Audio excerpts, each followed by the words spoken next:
Hi friends, welcome back to my channel. ಹೇಗಿದ್ದೀರಾ? ಎಲ್ಲ ಚೆನ್ನಾಗಿದ್ದಾರೆ ಅಂತ ಅಂದ್ಕೊತೀನಿ. ಆಯಿತಾ, ಇವತ್ತಿನ ನಾನೊಂದು ಸ್ಪೆಷಲ್ ಆಗಿರೋ ರೆಸಿಪಿನ ಮಾಡಿ ತೋರಿಸ್ತೀನಿ, ಬನ್ನಿ. ಆಯಿತಾ, ಏನಂದರೆ ಕೆಸುವಿನೆಲೆ ಪಲ್ಯ ಮಾಡಿ ತೋರಿಸ್ತೀನಿ. ಅದು ಹೆಂಗೆ ಮಾಡ್ತೀನಿ ಅಂತ ತೋರಿಸ್ತೀನಿ, ಬನ್ನಿ. ಕೆಸುವಿನೆಲೆನ ತೊಗೊಂಡು ಹೋಗೋಕೆ ಬಂದಿದ್ದೀನಿ ತೋಟದಲ್ಲಿ. ನೋಡಿ, ಚೆನ್ನಾಗಿದೆ ಕೆಸುವಿನೆಲೆ ಅಲ್ವಾ? ಇದನ್ನು ತೊಗೊಂಡೋಗಿ ಇವಾಗ ಪಲ್ಯನ ಮಾಡಿಬಿಟ್ರೆ ಊಟಕ್ಕೆ ಮಸ್ತಾಗಿರೋ ಊಟ ರೆಡಿ ಆಗುತ್ತೆ. ಆಯಿತಾ, ಬನ್ನಿ ಕೆಸುವಿನೆಲೆನ ತೊಗೊಂಡೋಗೋಣ. ಆಯಿತಾ, ಮತ್ತು ಹೇಗೆ ಮಾಡ್ತೀನಿ, ಏನು ಮಾಡ್ತೀನಿ, ತುಂಬ ಟೇಸ್ಟ್ ಆಗುತ್ತೆ. ಇದು ತುಂಬ ನೀರು ಬೀಳೋ ಜಾಗಕ್ಕೆ ಬೆಳ್ಕೊಳ್ಳುತ್ತೆ ಗಿಡಗಳಿದೆ. ಆಯಿತಾ, ಅಂದರೆ ದಂಟು ಚೆನ್ನಾಗಿ ಎಳೆದಿರೋದು ಹಾಕಿದರೆ ಚೆನ್ನಾಗಿ ಬೇಗ ಫಾಸ್ಟಾಗಿ ಬೇಯುತ್ತೆ. ಇಲ್ಲಾಂದರೆ ಅದು ಅಷ್ಟು ಚೆನ್ನಾಗಿ ಬರೋಲ್ಲ. ಅದು ಕೈಗೆ ತಾಗಿದರೆ ಸ್ವಲ್ಪ ಇದಾಗತ್ತೆ, ತುಸ್ಕೊಳ್ಳುತ್ತೆ ಕೈಯೆಲ್ಲ. ನಮ್ಮ ಮನೆಯವ್ರು ಕೈತಿದ್ದಾರೆ. ಆಯಿತಾ, ಚೆನ್ನಾಗಿ ಎಳೆದಿರೋದನ್ನೆಲ್ಲ ಕೈಕೊಂಡೋಗ್ಬಿಟ್ಟು ಮಾಡಿಬಿಟ್ರೆ ಚೆನ್ನಾಗಿರುತ್ತೆ. ಅದು ತುಂಬ ಎಲೆ ಬೇಕಾಗುತ್ತೆ, ಯಾಕಂದರೆ ಅದು ಒಂದು ಸ್ವಲ್ಪ ಇದು ಮಾಡಿಬಿಟ್ರೆ ಎಲ್ಲ ಮೆಲ್ಟ್ ಆಗೋಗ್ಬಿಡುತ್ತೆ. ಸ್ವಲ್ಪ ಆಗುತ್ತೆ ಅದು ಬೇಯೋಷ್ಟರಲ್ಲಿ. ಆಯಿತಾ,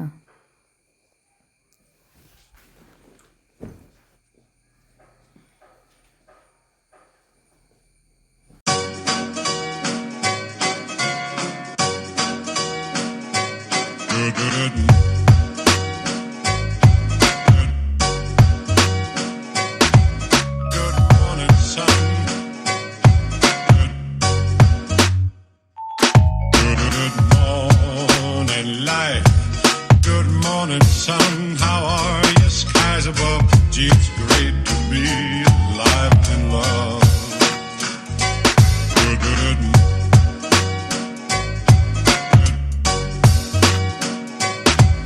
Good morning, sun.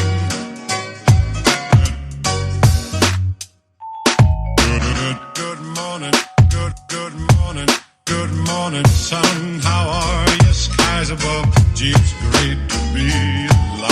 ಹಾಗೆ ನೋಡಿ, ಇಷ್ಟು ತೊಗೊಂಡು ಬಂದಿದ್ದೀನಿ. ಇವಾಗ ಇದನ್ನು ಚೆನ್ನಾಗಿ ಹೆಚ್ಚಿಬಿಟ್ಟು ಇದನ್ನು ಬೇಯಿಸ್ಬೇಕಾಯ್ತಾ. ಇವಾಗ ಇದು ಹೆಚ್ಚಿಬಿಟ್ಟು ತೊಳಿತೀನಿ, ಯಾಕಂದರೆ ತೊಳಿಲಿಲ್ಲ ಇನ್ನು. ಅದನ್ನು ಹೆಚ್ಚಿಬಿಟ್ಟು ತೊಳಿತೀನಿ. ಕ್ಲೀನ್ ಇದೆ ಎಲೆ ಎಲ್ಲ. ಮತ್ತು ಏನು ಗೊತ್ತಾ, ಇದು ಹೆಚ್ಚಬೇಕಿದ್ರೆ ಕೈಗೆ ಸ್ವಲ್ಪ ಹುಳಿನ ಹಚ್ಕೋಬೇಕು, ಇಲ್ಲಾಂದರೆ ತುಂಬ ಕೈ ತುರ್ಸ್ಕೊಳುತ್ತೆ, ಆಮೇಲೆ ಆಗಲ್ಲ ತಡ್ಕೊಳ್ಳೋಕ್ಕೆ. ಅದಕ್ಕೆ ಸ್ವಲ್ಪ ಲೈಟಾಗಿ ಹುಳಿ ಹುಣಸೆ ಹಣ್ಣಿನ ರಸ ಮಾಡ್ಕೊಂಡು ಕೈಗೆ ಹಚ್ಕೊತೀನಿ ನಾನು ಯಾವಾಗಲೂ ಅಷ್ಟೇ. ಆದರೆ ಕೈಯೆಲ್ಲ ಆಮೇಲೆ ಒಂಥರ ಕೆಂಪಾಗುತ್ತೆ. ಆಯಿತಾ, ನೋಡೋಂಗಿರಲ್ಲ. ಆದರೂ ತಿನ್ಲಿಕ್ಕೆ ಬೇಕಲ್ಲ, ಮಾಡಲೇಬೇಕು ಅಲ್ವಾ, ಯಾರು ಹೆಚ್ಕೊಡ್ತಾರೆ ನಮಗೆ. ಅದಕ್ಕೆ ಹೆಚ್ಕೊಂಡು ಮಾಡ್ತಿದ್ದೀನಿ. ಇಷ್ಟು ಆಯ್ತು ನೋಡಿ, ಹೆಚ್ಚಿದ ಮೇಲೆ ಇಷ್ಟು ಹೆಚ್ಕೊಂಡಿದ್ದೀನಿ ನೋಡಿ. ಆಯಿತಾ, ಇದಕ್ಕಿವಾಗ ನೀರು ಹಾಕಿಬಿಟ್ಟು ಬೇಯಿಸೋಕೆ ಇಟ್ಬಿಟ್ರೆ ಆಯಿತು. ಇದು ಗಾಂಧಾರಿ ಮೆಣಸು. ಇದು ನೋಡಿ, ಇದನ್ನು ನಮ್ಮ ಮನೆಯವ್ರು ತೊಗೊಬನ್ನಿ ಅಂದರೆ ಗಿಡನೇ ತೊಗೊಬಂದಿದ್ದಾರೆ. ಆಯಿತಾ, ಅರ್ಧ ಗಿಡ ತೊಗೊಬಂದಿದ್ದಾರೆ ನೋಡಿ. ಇದರದ್ದು ಮಾವಿನಕಾಯಿ, ಇದು ಸ್ವಲ್ಪ ಹಾಳಾಗಿರೋ ಮಾವಿನಕಾಯಿ ತೊಗೊಬಂದಿದ್ದಾರೆ. ಚೆನ್ನಾಗಿರೋದೆಲ್ಲ ಹಣ್ಣಾಗೋಗ್ಬಿಟ್ಟು ಇದೊಂದು ಸ್ವಲ್ಪ ಏನೋ ಒಂಥರ ಆಗಿದೆ, ಅದನ್ನು ತೊಗೊಬಂದಿರೋ ತಂಬಳಿ ಮಾಡೋಕ್ಕೆ ಅಂತ. ಇದನ್ನು ಹೆಚ್ಚಿಬಿಟ್ಟು ಇದ್ರ ತಂಬಳಿ ಮಾಡಿದರೆ ಅದ್ರ ಜೊತೆಗೆ ಕಾಂಬಿನೇಷನ್ ಮಸ್ತಾಗಿರುತ್ತೆ ಮರ್ರೆ. ತಿಂತಾಯಿದ್ರೆ, ಊಟ ಮಾಡ್ತಿದ್ರೆ ಊಟ ಮಾಡ್ತಾನೇ ಇರಬೇಕು ಅನಿಸುತ್ತೆ, ಗೊತ್ತಾ. ಇವಾಗ ಇದನ್ನು ಸರಿಗಿಡುವ, ಆಮೇಲೆ ಮಾಡುವ. ನೋಡಿ, ಕೈಯೆಲ್ಲ ಹಿಂಗಾಗಿದೆ ಅಲ್ವಾ, ಇದನ್ನು ಹೆಚ್ಚಿಬಿಟ್ಟೆ ಕೈ ಹಿಂಗಾಗಿರೋದು. ಆಯಿತಾ, ಹುಳಿ ಹಚ್ಕೊಂಡ್ರು ಹಿಂಗಾಗಿದೆ, ಇನ್ನು ಹುಳಿ ಹಚ್ಕೊಂಡಿದ್ರ ಕತೆಯೇ ಬೇರೆ ಇರ್ತಿತ್ತು ಅಲ್ವಾ. ನೋಡಿ, ಇಷ್ಟಾಗಿದೆ. ಇವಾಗ ಇದನ್ನು ಬೇಯಿಸಿಟ್ಟಿರ್ತೀನಿ. ಇದನ್ನು ಬೆಂದ ಮೇಲೆ ನಿಮ್ಗೆ ಹೇಳ್ತೀನಿ ಎಷ್ಟಾಗುತ್ತೆ ತೋರಿಸ್ತೀನಿ ರೀ. ಆಯಿತಾ, ಬೆಂದ ಮೇಲೆ ಸ್ವಲ್ಪ ಆಗುತ್ತೆ ಮರ. ಅದು ನನಗಾದರೂ ಕರೆದುಬಿಟ್ರೆ ಮನೆಗೆ ಊಟಕ್ಕೆ ಕತೆ ಮುಗೀತಷ್ಟೇ. ಆಮೇಲೆ ತುಂಬ ಇದೆ, ಬನ್ನಿ ಊಟಕ್ಕೆ ಅಂದರೆ ಪಾತ್ರೆಯಲ್ಲಿ ಆಮೇಲೆ ನೋಡಿಬಿಟ್ರೆ ಏನೂ ಇರಲ್ಲ ಅಲ್ಲಿ. ಆಯಿತಾ, ಇದು ಈಗ ಗಾಂಧಾರಿ ಮೆಣಸನ್ನ ಕ್ಲೀನ್ ಮಾಡ್ಕೊತೀನಿ. ಇವಾಗ ಕ್ಲೀನ್ ಮಾಡ್ಕೊಂಡ್ಬಿಟ್ಟು ಜಜ್ಜಿಬಿಟ್ಟು ಇಟ್ಕೊತೀನಿ. ನೋಡಿ, ನಾನು ಹೇಳಿಲ್ವಾ, ಒಂದು ಪಾತ್ರೆ ಇಟ್ಟಿದೆ, ಇಷ್ಟಾಗಿದೆ ನೋಡಿ. ಇದನ್ನು ನಂಬಿಟ್ಟೇನಾದರೂ ನಾನು ಹೇಳಿಬಿಟ್ರೆ ಅದೇ ಮತ್ತು ಮುಗಿದ ಕತೆ. ನೋಡಿ, ಇಷ್ಟಾಗಿದೆಯಲ್ಲ. ಇದಕ್ಕಿವಾಗ ಮೆಣಸಿನ್ಕಾಯಿ ಮತ್ತು ಇದನ್ನು ಹಾಕೋಣ. ಆಯಿತಾ, ಹುಳಿ ಹಾಕ್ತೀನಿ. ಅದು ಯಾವ ಹುಳಿ ಅಂತ, ಹುಳಿಯಲ್ಲಿ ಇರೋದು ಸ್ಪೆಷಲ್ಲು, ಅದು ಯಾವುದು ಅಂತ ತೋರಿಸ್ತೀನಿ. ನಿಮ್ಮ ಕಡೆ ಅದನ್ನೇ ಬಳಸ್ತೀರಾ ಅಥವಾ ಬೇರೆ ನಿಮ್ಗೆ ಇದು ಗೊತ್ತಿದೆಯಾ ಅಂತ ಒಂದು ಕಮೆಂಟ್ ಹಾಕಿ. ಆಯಿತಾ, ಈ ಹುಳಿ ಯಾವುದು ಅಂತ ಗೊತ್ತಿದ್ದರೆ ಕಮೆಂಟ್ ಹಾಕಿ, ತೋರಿಸ್ತೀನಿ.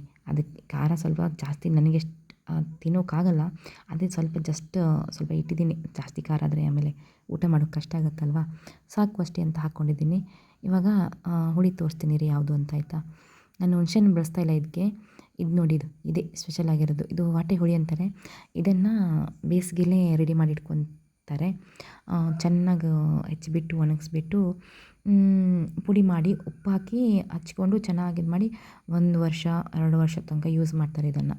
ಚೆನ್ನಾಗಿ ಟೇಸ್ಟ್ ಕೊಡುತ್ತೆ ಇದು ಮೀನು ಸಾರಿಗೆ ಮತ್ತು ಇಂಥ ಪಲ್ಯಕ್ಕೆ ಮತ್ತು ನಮ್ಮ ಕಡೆ ಏಡಿ ಅಂತ ಬರುತ್ತಲ್ಲ ಅದಕ್ಕೆ ಆಯಿತಾ. ಇದಕ್ಕೆಲ್ಲ ಸೂಪರ್ ಮಸ್ತ್ ಟೇಸ್ಟ್ ಕೊಡುತ್ತೆ ಈ ಹುಳಿ ಆಯಿತಾ. ಇವಾಗ ನೋಡಿ ಇದಕ್ಕೆಲ್ಲ ಹಾಕಿದ್ದೀನಿ. ಇವಾಗ ಇದಕ್ಕೆ ಒಗ್ಗರಣೆ ಒಂದಿದೆ, ಒಗ್ಗರಣೆ ಕೊಟ್ಬಿಟ್ರೆ ಫೈನಲಾಗಿ ಮುಗಿದ್ಬಿಡುತ್ತೆ. ತುಂಬ ತುಂಬ ತುಂಬ ತುಂಬ ಟೇಸ್ಟಿಯಾಗಿರೋ ಸಿಂಪಲ್ ಆಗಿರೋ ಕೆಸುವಿನೆಲೆ ಪಲ್ಯ ರೆಡಿ ಆಗುತ್ತೆ ಆಯಿತಾ. ಇದಕ್ಕಿವಾಗ ಒಗ್ಗರಣೆ ಕೊಡುವ ಆಯಿತಾ. ಬೆಳ್ಳುಳ್ಳಿ ಮತ್ತು ಸ್ವಲ್ಪ ಸಾಸಿವೆ ಹಾಕಿ ಎಣ್ಣೆ ಹಾಕಿ ಚೆನ್ನಾಗಿ ಹುರಿದ್ಬಿಟ್ಟು ಕೊಟ್ಬಿಟ್ರೆ ಕೆಂಪು ಮಾಡಿ ಬೆಳ್ಳುಳ್ಳಿನ ಚೆನ್ನಾಗಿ ಘಮ ಕೊಡುತ್ತೆ ಆಯಿತಾ. ಇವಾಗ ಇದಕ್ಕೆ ಒಗ್ಗರಣೆ ಕೊಡ್ತೀನಿ. ಹಿಂಗೆ ನೋಡಿ ಆಯಿತಾ, ನೋಡಿ ಒಗ್ಗರಣೆ ಕೊಟ್ಟು ಅಲ್ವಾ, ಸೂಪರಾಗಿರೋ ನಮ್ಮ ಕೆಸುವಿನ ಎಲೆ ಪಲ್ಯ ರೆಡಿಯಾಗಿದೆ. ತಿಂದ್ಕೊಂಡು ಊಟ ಮಾಡ್ಕೊಂಡಿದ್ರೆ ಏನಿಲ್ಲ, ಮಸ್ತ್ ಮಸ್ತ್ ಅಲ್ವಾ. ಸೂಪರಾಗಿರೋ ಕೆಸುವಿನ ಪಲ್ಯ ರೆಡಿಯಾಗಿದೆ. ಇವಾಗ ರೈಸ್ ರೆಡಿಯಾಗಿದೆ. ಇಲ್ಲಿ ಮಾವಿನಕಾಯಿ ತಂಬುಳಿ ರೆಡಿಯಾಗಿದೆ. ಕೆಸುವಿನ ಪಲ್ಯ ನೋಡಿ. ಇದ್ರ ಜೊತೆಗೆ ಅನ್ನನೂ ಊಟ ಮಾಡ್ಬೋದು, ಬಟ್ ಯಾಕೋ ಬೇಡ ಅನ್ನಿಸ್ತು, ತಂಬುಳಿ ಮಾಡಿದೆ ಸ್ವಲ್ಪ ಆಯಿತಾ. ಸ್ವಲ್ಪ ಡ್ರೈ ಮಾಡಿದ್ದೀನಲ್ವ ಅದಕ್ಕಾಗಿ ತಂಬುಳಿ ಮಾಡಿದೆ. ಮಸ್ತಾಗಿರೋ ಊಟ ಆಯಿತಾ.